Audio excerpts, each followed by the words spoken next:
মা, আজ আমি তোমার কাছে এসেছি।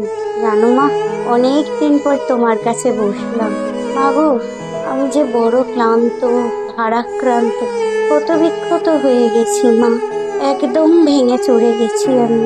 মা গো, তোমার ওই আঁচল দিয়ে আমার চোখের জল মুছিয়ে দাও না মা।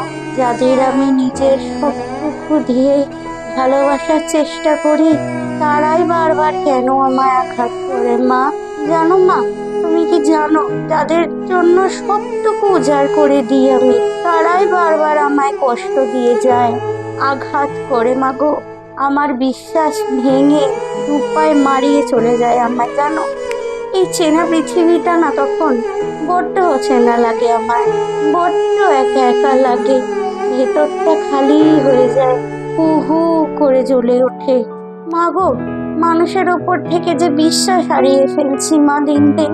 কিন্তু তুমিই তো বলো মানুষের ওপর বিশ্বাস হারানোটা পাপ।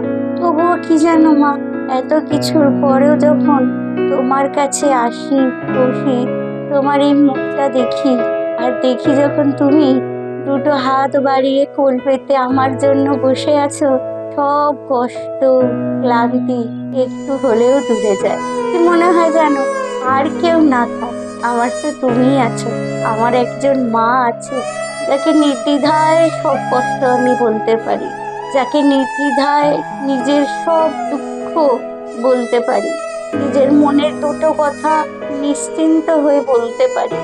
অশান্ত রাতে যখন ঘুমাতে পারি না, শুধু এই তোমার মুখটাই মনে পড়ে। তোমার কোলে মাথা রেখে তখন শান্তি করে একটু ঘুমাতে পারি মা।